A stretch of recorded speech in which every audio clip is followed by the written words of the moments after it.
It's almost 3, can you hear me? Yes, it's almost 3 o'clock, so I have to give you a couple of new things. First of all, I'm coordinating with the prop. That's why I'm in yellow today. It's a fashion statement.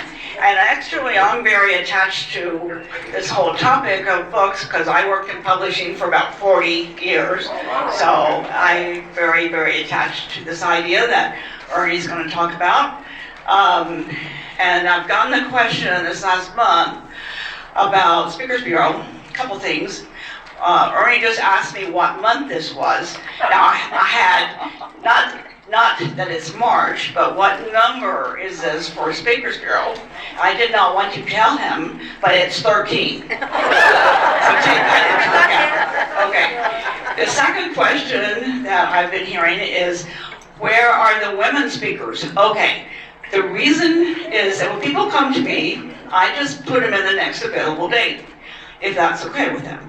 And so far, we've had 3 men in the beginning of the year, since January, and the next 2 speakers will be women. So we're evening it out that way. All right, now to turn to today, Ernie Massey is with us, and he's going to talk about his writing over the last years. And I thank everyone who's put this very nice display together. And at the end of his talk, you know, I encourage everyone to come and take a look at the books. and the easels. Okay, that's it for me. Okay, let's try this. Everybody can hear me? Yes. Okay, good. You can't hear me? No. Okay. Yeah. I'll talk slower. How's that? Speak from down here. Yes, ma'am. Seriously. Just to start with, when I first started writing, this pencil was that long. See what happens when you really get into the books? So, you like to read books. Have you ever thought about what it takes to put those books together? To flip through those books, those pages, and connect with those characters. And hopefully, you have a happy ending. Okay? Hi, I'm Ernie. I'm a self-published author of 10 books, 9 of them romances. One of them, my last one, is a children's book that I wrote for my 2 great-granddaughters. I've been writing for probably about 13 years now. And I've written 14 books. I still have 4 to publish. If I was to publish one of those books, it would be over 800 pages long. I let my imagination get out of control. It would be a historical romance set at the beginning of the 19th century.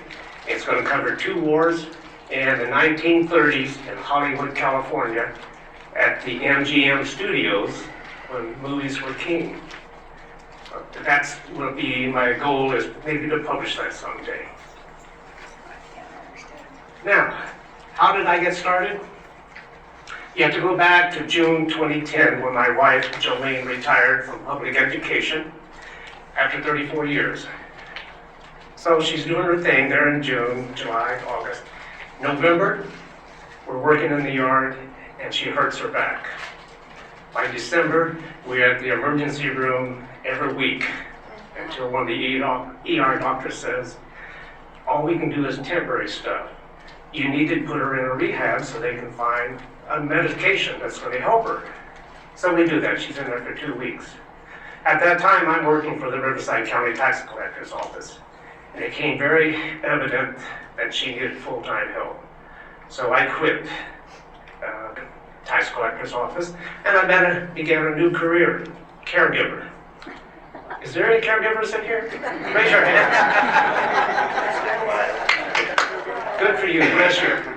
I understand caregivers and school teachers can get into heaven the first thing. The rest of you are going to have to take a number and wait. Okay, we started a process of going to a variety of doctors that weren't helping. And so I jumped on the internet and I tried to find out some treatments that would help her. Massage therapy was one of those things.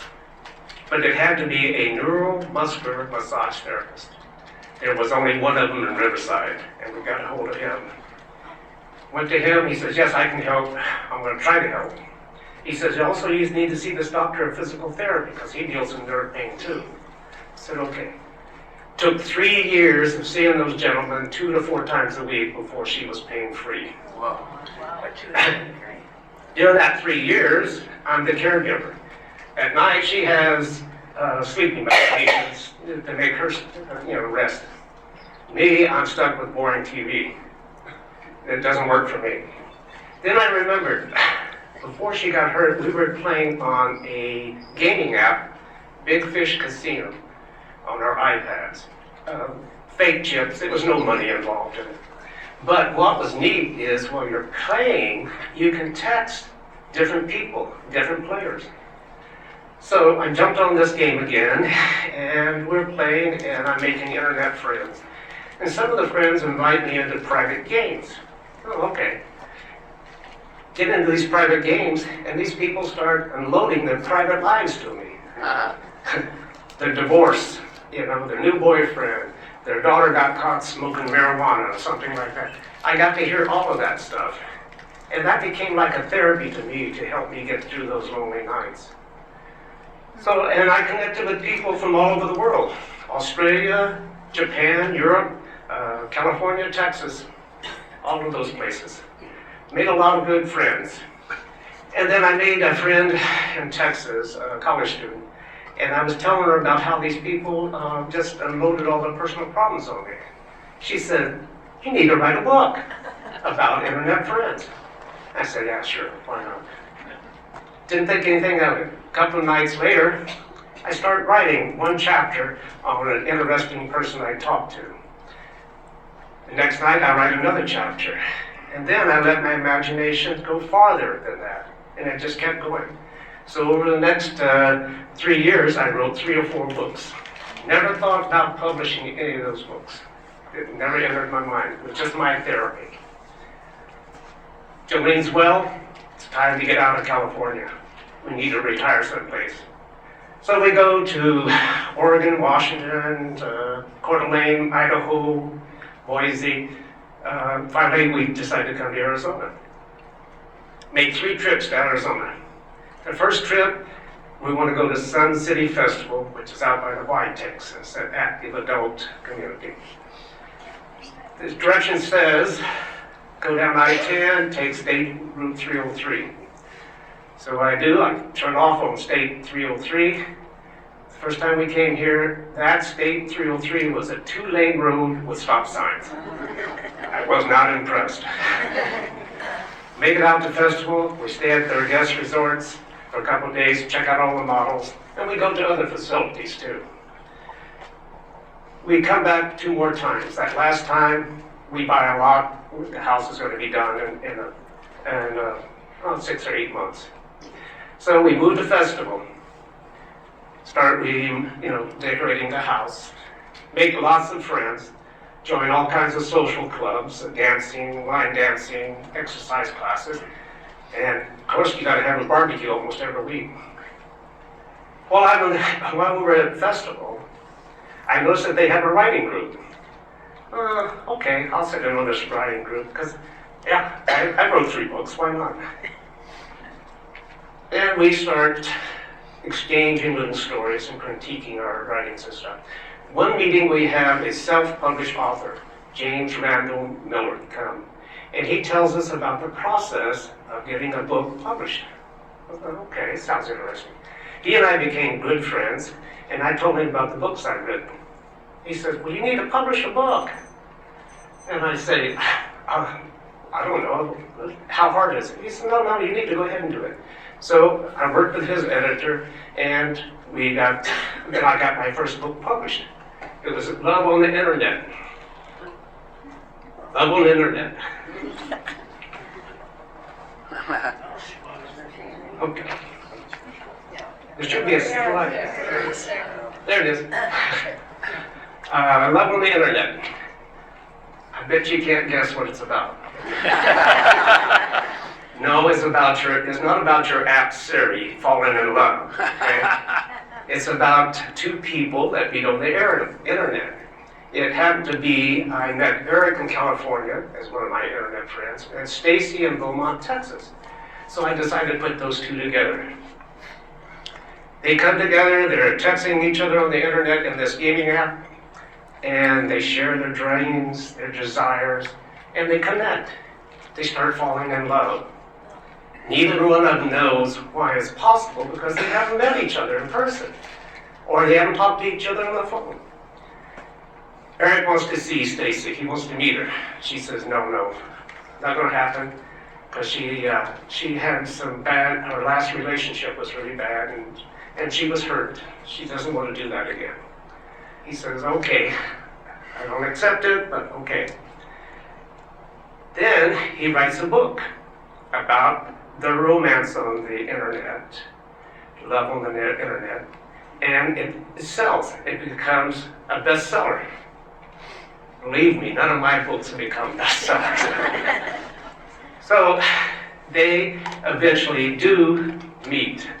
He's on a book signing tour. He comes to Beaumont, Texas, to her college campus, and they do meet. And they realize they are in love and live happily ever after. However, that was it. I was too busy living the retirement life. Barbecues, clubs, everything like that. I didn't need to write anything else. I took that one book and put it on the shelf. And I marked off my bucket list. I've written a book. And I was going to save it to give it to friends at Christmas or give it to my family, make them read it. Then, that was in 2016. December 2016, Jolene falls, fractures her forearm. Just light fractures. And they put a splint on it. It doesn't need a cast. By February, the nerve pain is back, worse than ever. That's 10 years ago, and it's still there. So, our life, our retirement life is basically over. We're back to MRIs, CAT scans, blood tests, neurologist. We were with Barrel's Neurology for about 3 years. We went through every procedure that they had to try to help her. We were at St. Joseph's Hospital, I don't know how many times. I swear, the last time we were there, they had our name plaque on a parking spot. I bet you we paid for half of that wing over that time. So, I'm back to a caregiver again. So what do? I start writing. And I don't remember which book I started. Oh, Growing Up Carrie. This was interesting because growing up, Carrie is a real person. I was a friend of her mother's, met her on the internet. She shared her life and her daughter's life, and she was concerned about who's going to raise her daughter after she died. She had cancer. And I connected with her until she was no longer on the internet.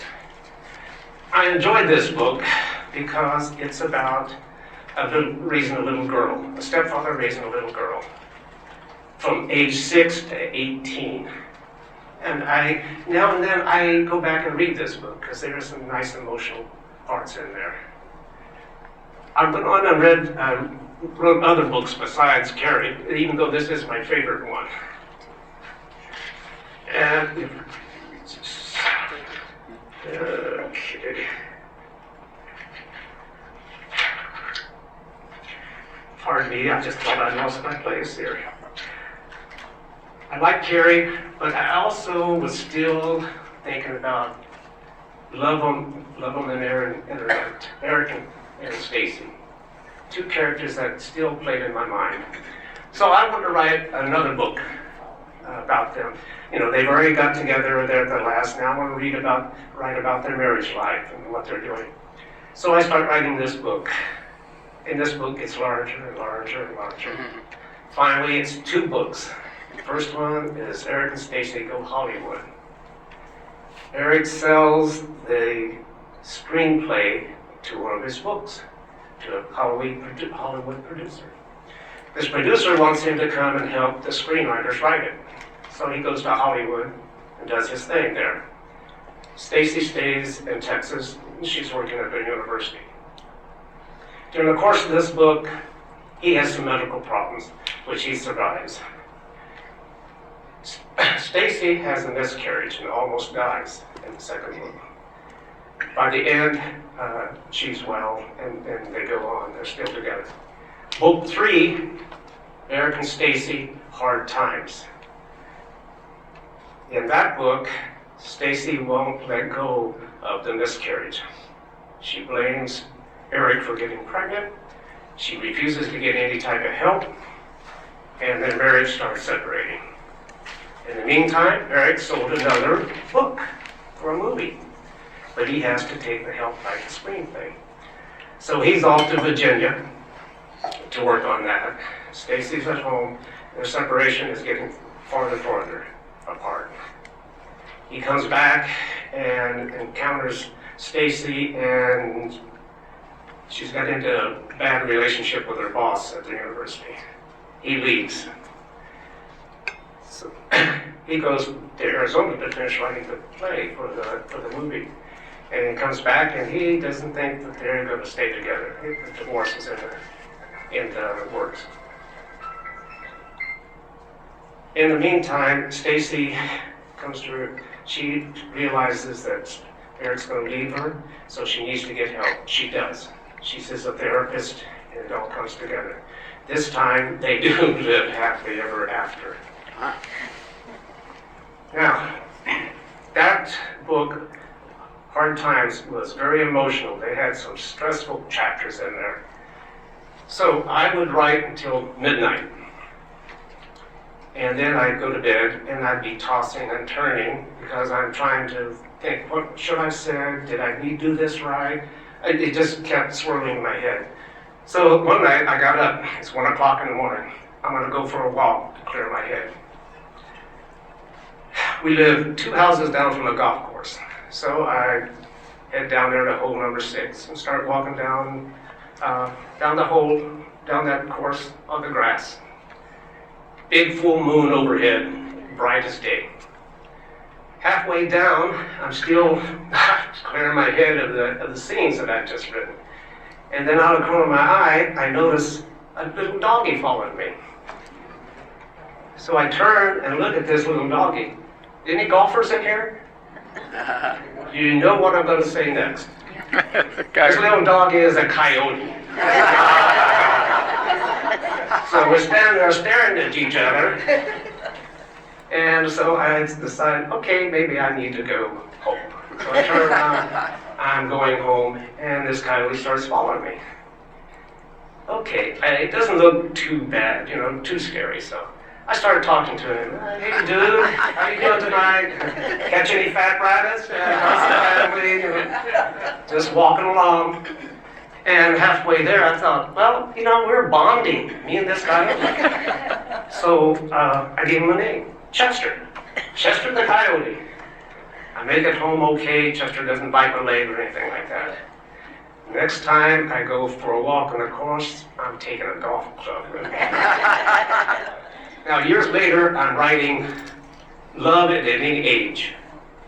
The main character is on a golf course late at night, and guess who comes to scene? Chester the Coyote. So inspirations for characters, come in many shapes and sizes.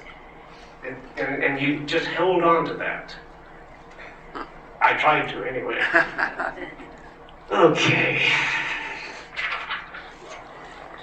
Okay, we talked about my favorite book was Carrie. I think back, writing about a little girl. I only had 2 sons. So how am I supposed to write about a little girl? I go to the internet, look up some articles on raising little kids. It didn't help. Oh, let's watch those Hallmark movie of the week? When the family lives in Connecticut, it's green all the time, and they're going to craft sport shows and stuff like that. Started watching one of those movies. Halfway through, I fall asleep. Doesn't help. So then I think, little girls and little boys at 6 years old, there isn't a big difference, I would think. They're all going to get into the same mischief or, their messed up stuff. So I used some of the events of my sons and transferred that to Carrie, the little girl, Carrie. I think it worked out okay.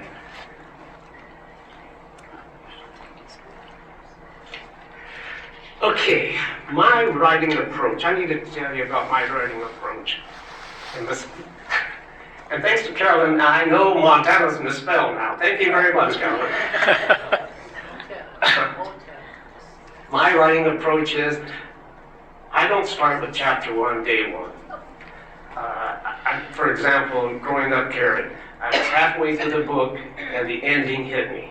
So I stopped and I wrote the ending to Growing Up Carrie. Then I came back and filled it in. A lot of my books, I would start in the middle someplace. I'd start 1 chapter or 2 chapters and see how it was going, and then I would fill it in. I never did start it on day 1, but that's my writing style. Everybody has their own approach.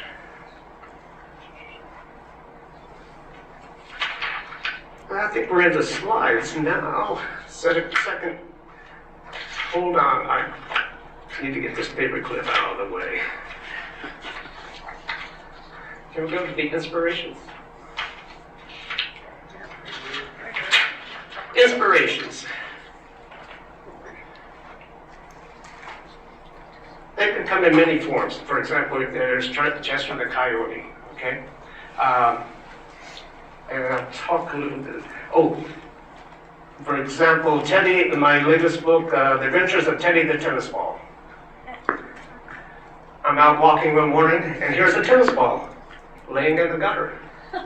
So, I think, that might be something interesting that a kid might be, want to write about. So, inspirations come in different shapes and forms.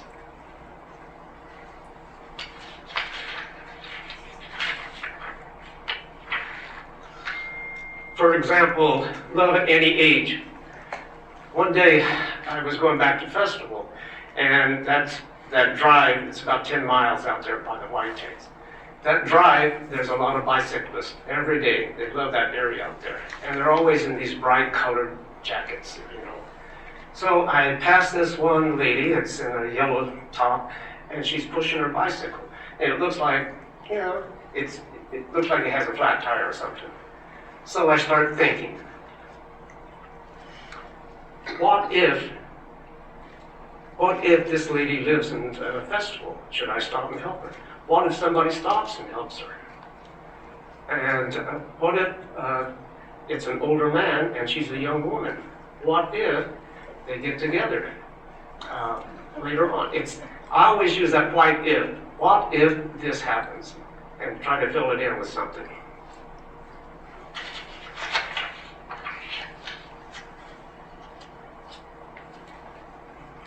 Okay, and before I arrived home, I had at least 12 ideas for chapters of love at any age. And so then I would take my big pencil and I write out the headings of those chapters, and then I would fill them in. And I found that if I could do, say, a dozen chapters, then those chapters seemed to flow into the next chapter automatically. So it was easy to go ahead and complete a whole book. Andrew and the Walking Club. My inspiration was I'd go walking every morning at festival, and I'd pass this group of ladies. And we'd wave hi. So I was thinking, what if these group of women meet a divorced man? What if he's down on his luck? What if he has an accident, which he does in the book? And he needs rehab, mental and physical. What if? And I went from there.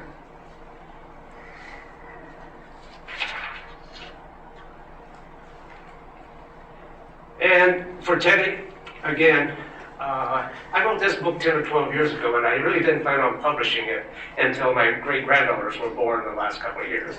But again, it was just this tennis ball lying in the gutter.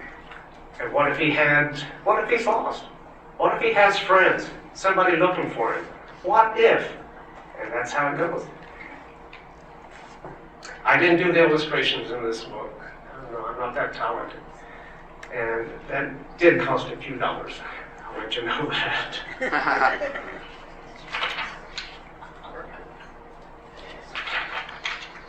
Okay, where to start?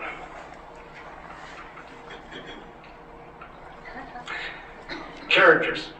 I find that you need to have a list of characters when you're starting your book. You know, you're going to be adding to it and deleting it all the time. But you want to make sure that you don't have two characters with the same names. So it's very helpful for me. This is the list of characters from Romance at the ballpark that I haven't published yet. Now, usually the guys, I start out, and you want to describe the main characters, their physical, how they actually look, because you want readers to relate to it. So the guys are always tall, handsome, and they have problems. The women are always smarter, attractive.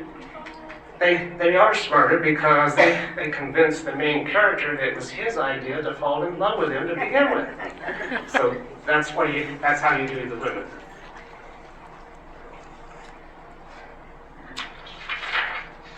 Research. I did a lot of research on all my books. If you're going to write about a location or a profession, you need to put the research into it. If you're going to describe a location in downtown Glendale, you better have the streets and the roads and everything there is correct. If you don't, someone's going to read your book and say, I was there, that's not there. What's this guy talking about? Now, and I made a mistake here. Growing up, Carrie, the first page is supposed to have a phone number for West Virginia. The phone number is for downtown Phoenix. And believe me, one of the readers told me about it real quick. So yes, do your research. Make sure you know what you're talking about, especially if you're dealing with professions like lawyers or doctors or whatever. You want to make it feel sort of real. Even though this is fiction, you know, it can be anything you want. You want to try to make it as real as possible. First draft. Okay, you finished your book. You want to let it set. Put it aside, because you'll be second-guessing yourself on everything you've written. So you want it to set, let it get out of your mind for a while. Then you're going to go back and reread it. And then that's where the work actually starts. Editing, and more editing. I hate this part. This is not very much fun. But it's important, because as you read through that book again, you're going to see how many spelling errors you had. Or if the flow is not there. You're talking about something and all of a sudden you got another scene and there's no transition. So you have to do that editing. And you're probably going to have to do it several times. The problem with that is you know how the book ends, so you're going to get tired of reading it. And then you start, when you're doing your editing, you sort of just skip over it because you thought you wrote everything correctly to begin with. So editing is important. To the point that you need to go to outside editing if you're going to publish your book. You need a separate set of eyes to look at your book and tell you where you messed up. And an editor is going to give suggestions on certain scenes. Maybe you need to delete that, maybe you need to expand it, whatever. But you're going to have to pay for that if you want to publish your book. Well, if you don't want to and you're happy with it, then you can forgo this, because this can get expensive. 60,000 word novel, usually they'll charge a penny a word, $600 and up. I've spent quite a bit of money on all of my books, but again, I consider it a hobby, so it doesn't matter to me. Although I got a W-2 from Amazon last year on the books I sold, $16. Just didn't pay for lunch.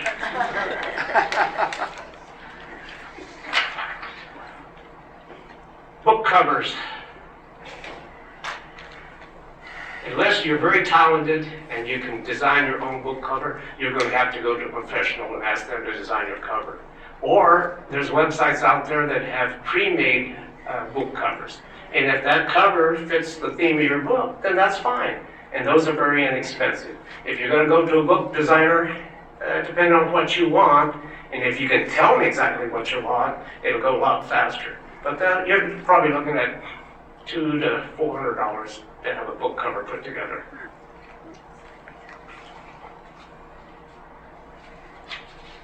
And you put your manuscript together, and you have to assume that it's been typed. It's in Word or something like that. You're going to have your manuscript formatted. You have to decide on what size of book you want. 6x9 paper book, 5x8 paper book. Also, are you going to have it formatted for the e-book, the Kindle books? And you really want to do that. If you put it on Amazon or Barnes & Noble, either one, you need to have two formats. You need to have the e-book and a paper book. And you have to decide on the size. So, unless you're really talented like some of our experts here, you're going to have to pay for formatting. And that should be inexpensive.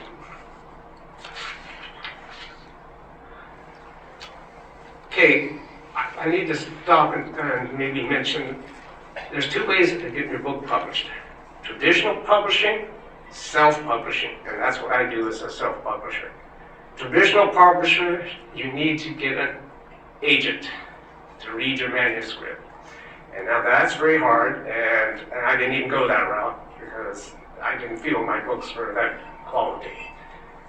You're going to go to an agent, you're going to do a cover letter, and you're going to submit 1 to 2 chapters of your manuscript. If they find that cover letter is enticing and something they want to deal with, they'll read those chapters. If they like those chapters, they're going to ask for the rest of the manuscript. And then it's in their hands if they say yay or nay. Yay, we're going to take your book. Then they're going to do everything else for you. They're going to do the editing, the formatting, the book cover. When they get that all squared away, they'll give it to you and say, this is what we have. Now we're going to go find a publisher to sell your book. So it's pretty much out of your hands.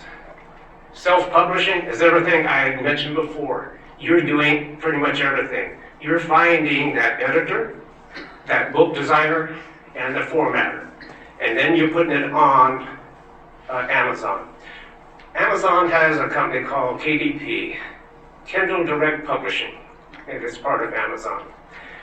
You have to sign up into KDP, submit your manuscript and your book cover. They'll take and make sure it's formatted and it's printable, and then they'll put it out on Amazon. And then you can, it's published. Anybody can buy it. And that's what I've been doing for all my books. They're self-publishing. I don't go the traditional route.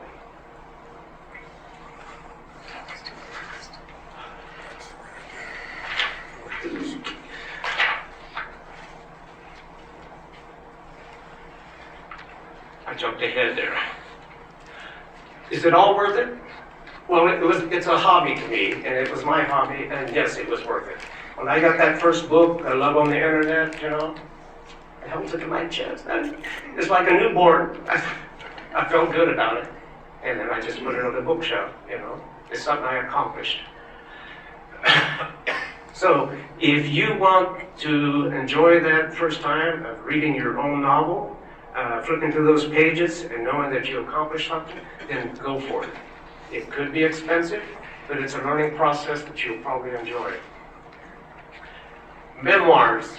I get calls, I get questions about writing memoirs all the time. I don't do memoirs.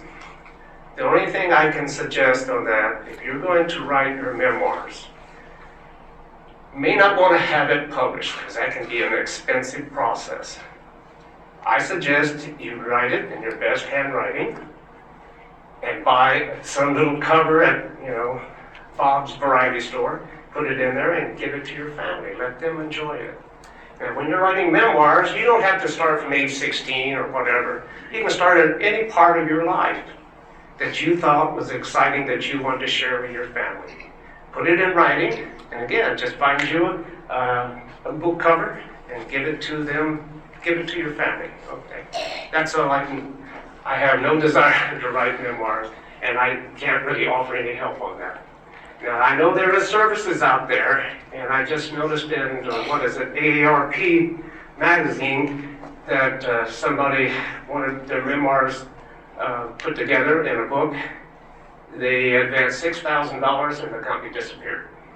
So there's a lot of scams out there when it comes to editing, publishing, everything. So you just have to be careful. I think was there one more thing? Oh, yeah. Yeah. Teddy, this was fun. I enjoyed writing about him, and we've already talked about the tennis ball. That was my inspiration. And actually, I've sold more of these than I have of the other books. Because who doesn't like the colorful illustrations? I love them. I think that's about all I can convey to you about my writing career. I hope it gave you some insight into what it takes to be a self-published author. Do you have a question? Yeah, I have a question, Ernie. When you write, how do you get them placed on Amazon or in Barnes and Noble? I mean, I don't know, where do you sell them? That seems like that's the biggest part of it. Well, Amazon has KDP as the company that you would take and upload your manuscript to. And they get it all formatted. And they'll actually print an author's copy, send it to you, and if you like it, then you just push a button saying publish it. And they put it out there on Amazon and anybody can buy it. They will accept anybody's submission? Or do they have to approve it? They have to approve it, yes. Yeah, there's, they have their guidelines on sizes and content too, so yes, they do have their guidelines. Same with the Barnes and Noble, they have their guidelines on content and book covers. They don't want anything that's really not appropriate, I guess is what I want to say. So yes, you put it out there on Amazon. Now the other thing, there's thousands of books out there on Amazon. So if you really want to push your book, you may want to get a management service company to actually market your book. And that's going to cost you something to do that. It just depends on what you want to do. The other thing is you can do a lot of self-marketing yourself on Facebook, Instagram, and also on Amazon. They have ways that you can market your book. I forgot to mention, I'm an international author because I sold 2 books in Great Britain. Ernie, Yes. at what point do you copyright and what is the process? Yes. Yeah, I forgot to mention that little part. Okay, you want to get your book published, you have to have an ISBN number. And there is a company that'll sell those to you. Yes, you need to, on your front of your book, you have to have that number. You just, when you're doing your manuscript, you put that number in there. Amazon is going to check that number to make sure it's valid before they publish it. And that's your copyright protection, basically. You just submit it to that company? You buy those numbers from the company. Oh, you buy them? Yeah, you buy those numbers from the company, and then you just take and type them into your book. Okay, so Ernie, I have a follow-up on that. Is that automatically these days going to the Library of Congress or no? In the old days, it would have been an automatic, but I don't know if they still do that. Yeah, it does, okay. So then that's how you get also your indicia that says copyright, correct? Correct. Yeah. So then the Library of Congress would have a copy of the book. Oh, okay. We have a question. Okay. Oh, yes. Well, if you have a publisher who does all the work for you, how do you make any money? How many books do you have to sell over how many years? I mean, there are so many authors that have written zillions, and as far as traditional publishing, I don't know what the rate is that a traditional publisher, I think they would probably, I'm going to guess, maybe they take 70% of the profits, you get 30%. I don't know. I have a good answer. Oh, you do? Here's an expert right there. Okay, in traditional publishing, I did not work in fiction. Okay, I was only in other areas. But if a publisher decides to take your manuscript and make it into a project, they have to feel reasonably sure that they're going to be able to market it. And because they're going to put a lot of money into marketing because they want to sell copies. If you are a first-time author, it might be hard to get much in terms of an advance, is what it's called. But once you've been published and your book has sold, I know this from a personal friend, you can get a bigger advance the next time if you have a second book. And those advances for, Mickey Mouse kind of turnover, like 15,000 copies, would be some thousands of dollars. Because the book, if it goes into hard copy, then it can go into paperback, it can be electronic, it's going to move through with their marketing. That's the pitch from a publisher. And they give you that advance to begin with, so that and then you wait. You interact with them quite a bit, but you wait until it's in the marketplace. And then after so many books are sold, they send you a royalty check, and usually that's a few times a year. Depends on the publisher. And the topic, it depends on how many you'll sell, and then, of course, how many it sells and what the talk is, and how much feedback you get online about selling more copies. That will inform your royalty check, and that will also make you ready for your next book to get a bigger advance. Yeah. Yeah, Amazon will take, every month, they'll send your royalty payment to your checking account every month based on the number of books that you sell. I found that ebooks, you get a bigger percentage profit than you do over paperbacks. And Amazon will set a minimum price on selling your book. Okay, you can't go below that minimum price. So you can go way above it, but you can't you have to do the minimum price on those things. And like I said, ebooks, the profit percentage is higher than on paperback books. Yeah, right. But there's a lot more cost involved in printing than in doing an electronic thing. The other bit is keep in mind that there are many steps like wholesale and retail. So an author, the book is selling for $17. I'm going to give myself an easy one, $20. But the wholesaler is going to buy it and try to sell it to Barnes & Noble or whatever. And so they're going to buy it usually 55% off. So they're buying it for $8.50, and then they're selling it to Barnes & Noble for $10.50, let's say, and then Barnes is making a deal to you for $17 or $20, and then they'll have sales at Barnes & Noble too. So see how the price can flex around a whole bunch, and there's a lot of middlemen in the middle of this process. Mm-hmm. Yeah, traditional, again, if you want to make money and you think you have a good book, if the agent thinks you have a good book, then traditional is the way to go. If you're in it for just self-publishing and you could care less, and you're not going to do any marketing, you just want to have the book, then that's up to you. But you have that option of doing even more marketing and pushing your book to different, for example, I did a marketing thing for Great Britain, and that's how I sold 2 books over there. So you can pick your countries where you want to have your books marketed in. Yeah. Question? Can you put your books on Kindle? Yes. If you're going to do Barnes & Noble or Amazon, you want to have 2 formats, Kindle and paperback. Okay? Hardbacks, is that what they call it? Hardcover. Hardcover, that's expensive to do. I didn't even consider doing that. Right. You have to have a minimum run to make any of this publishing in paperback or hardcover useful. You have to have a minimum run, so you would probably be looking at, thinking you could sell at least 5,000 copies, or you might have to print 5,000 copies. So that's why Amazon and Barnes & Noble have gotten big on self-publishing.